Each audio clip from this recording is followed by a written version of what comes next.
Well, hello there.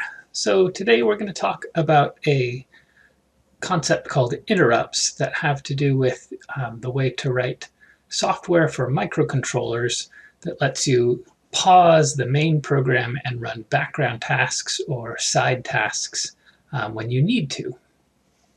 So this concept comes up if you're trying to check something periodically. So monitoring input is what we're listing here. So the two options are to do it polled, where you just check it. So if you're waiting for someone to press a button or you want to react to somebody pressing a button, you can just check that button. If your main program gets really long, if it takes a long time to run, then you may have to add that polling, checking, more often in your loop. So you might have to do it, every 10 lines you have to check if the button's been pressed because you don't want to miss it. That's the big thing with polling, is you only check it in a certain point, and so it's possible to miss your input happening. The other option is to use an interrupt, where that you assign the program to check in the background to keep track of that thing and to pause the program and break into it when you need to. So interrupts are what we're talking about today, and they're set up functionally as a function or a subroutine that you write, and then you enable it to be triggered by some outside input. So you set them up and you have to put them in the right place for the compiler you're using. And interrupts are commonly used when pins change. So this would be like for a button press or maybe a tachometer input on a car or something like that. If a pin changes from high to low or low to high. When you receive something on the serial port, that's the UART, is the serial port. When your analog to digital converter is done, if it's a time-consuming voltage measurement, and also timers. So you may have an interrupt that just happens every 1 second or something like that. The main things you have to do is make sure that the main routine is not messed up. So the worst thing is for your interrupt routine to crash some part of your program. That's very difficult to debug. Normally the compiler handles all this for you, but it is important to keep interrupt routines short. So in terms of a flowchart, on the left here is our typical mechatronic program where we have setup and initialization that happens in the beginning, and then we jump into our loop that runs for the rest of the time. Usually we're not exiting. And then from a flowchart standpoint, you can have your interrupts, and they're just blocks that kind of stand by themselves. There's no obvious way into them. You enable the interrupts at some point in your setup, and then when this thing that you're looking for happens, it stops this code and jumps into the appropriate interrupt routine. So just a few notes. When your interrupt runs, it's pausing the program somewhere. And so if your program was doing math, it needs to save all of the calculations that it's done to that point. If it's printing something out, it has to save things. So the state of the processor has to be saved and then restored when your interrupt routine is done. So if you're using something like the Arduino compiler, it handles all of that for you. If you're using something like assembly language, you might have to handle that yourself so that you can be more efficient about it. Global variables are recommended here for storing data on interrupts. The compiler tries to optimize memory usage, so you have to tell it that variables might be changed outside of the main loop. So the volatile keyword says to the compiler, this variable might change, so don't erase it or store it somewhere slow. Be ready for it to change at any time. So as an integer, you would say volatile int. And then interrupt routines should be short, should be fast. The longer you pause the program, the more likely that that pause is going to mess something up. So you shouldn't be printing things to the serial port, because that is a very slow operation in your interrupt routines. And if you're doing some complicated math or analog to digital conversions, those are other slow things. The best thing is to just set a flag that says it's time to calculate RPM, and do the quick things inside the interrupt routine, and then set a flag, and then check for that flag farther down in your program code. So the Arduino Uno and Nano, they run off the Atmel Mega 328 chip, and that chip has 3 timers internally. So if you want to run a timer interrupt, that is you set it up so that it runs every 1 second or every 1/10 of a second or every 1,000th of a second, something like that. You have to choose which timer to configure. And this isn't built into the Arduino operating system, but you can hack it to do it. It's supported by the chip. So you have to pick the timer. There are 3 timers. Timer 0 is used for things like delay in millis and micros. So if you mess with that, you will change the output of these functions. Timer 1 is a 16-bit timer, so it can count to a lot larger numbers. The servo library uses it, but if you're not using the servo library, then timer 1 is a good one for timer interrupt. And timer 2, tone uses it, so only certain libraries use these other ones, so they're good choices. And here is some example on how to set those up yourself. The hardware interrupt, where we're reading values on a pin, those are supported by the Arduino officially. So you can have an interrupt happen when the input changes, digital inputs, from either 0 to 5 volts or 5 volts to 0 volts. So these are great for buttons.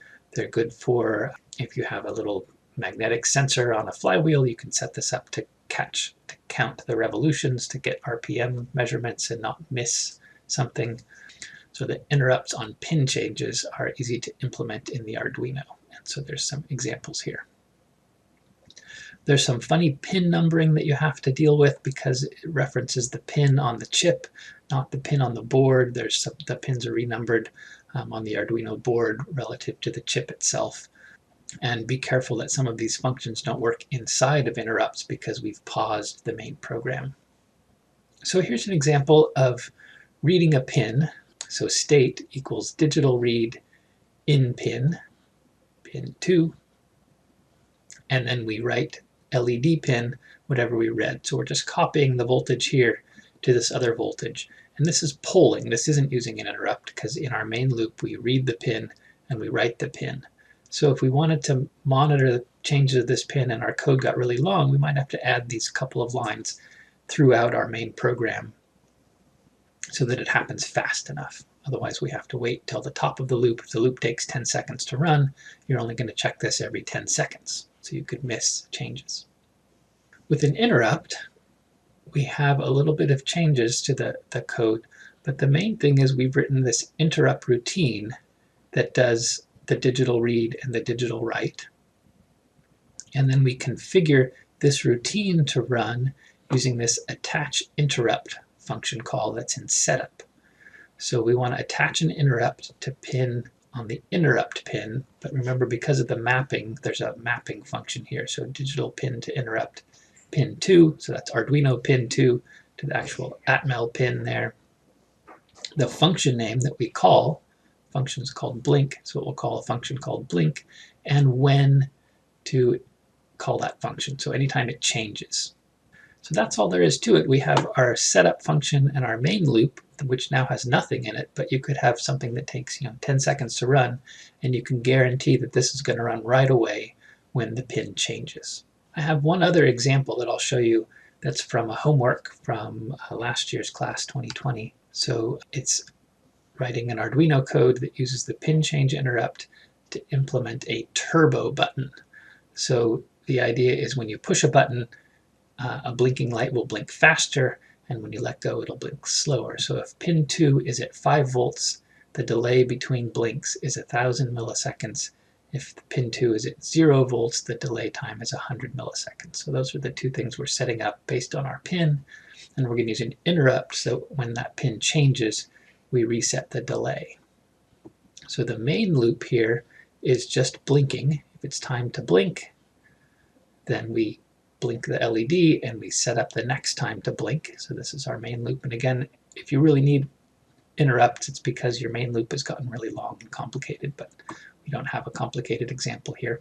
And our setup, where we set up the pins that we're going to use for the LED and for the button, and we enable the interrupts. And then we write this routine on the side. This is our interrupt routine that just measures the pin and sets our timer value based on the state of the pin, whether it's 5 volts or 0. So we have LED pin on pin 13, that's the built-in LED, and the button is on pin 2. here in the setup function, we have digital pin to interrupt on the interrupt pin. So just like the previous example, our function name is set delay. It's down here at the bottom, and we want to call that function when that pin changes. When pin 2 changes either from low to high or from high to low, this will call that function. Then our main loop is just doing the blinking LED. So this looks much like the blink without delay example code, where we're calculating how long it's been since we blinked, and if it's time, if it was off, we turn it on, otherwise it's on, so we must turn it off. And we save the time for the next time through the loop. And then down here is our function, the set delay function, that we read the state of the button and set our delay time accordingly. Now let me bring up the simulator and we can see how that works. Okay, so here we are in Tinkercad, the Tinkercad simulator, and we've got an LED wired to pin 13. There's already this little LED wired to pin 13, so they'll both blink at the same time, but it's easier to see the big one. I've got a button wired to pin 2, and from pin 2 to ground, because I'm using the pull-ups on pin 2. So if you haven't seen what a pull-up is, the next video talks about pull-ups, but basically if the button's not pressed, we're going to read 5 volts on pin 2 because of the internal pull-ups. Here when we set pin mode interrupt pin, we set it to input pull-up, so it's going to default to 5 volts, and so to change it I have to connect it to ground with the button. And that's the whole wiring diagram, and then this program is the same as we've seen in just a second ago. So let me start that simulation and you'll see what it does. So now it's blinking the LED with a 1-second interval. This is my turbo button down here. So if I press the button with the mouse, it will trigger that interrupt pin and it reset the timer. So the timer has changed, and now you can see we're blinking faster. If I let go of the button, again the interrupt will get triggered, and it's gonna change it. So that's how interrupts work. Don't use them if you don't have to, because you can cause unintended consequences because this main program gets stopped, pushed off to the side, interrupt gets run, and then everything gets restored and we resume. So sometimes there are weird timing things that happen and other unintended consequences of interrupts. But they're very powerful when you need them, when you have to ensure that you don't miss some event happening.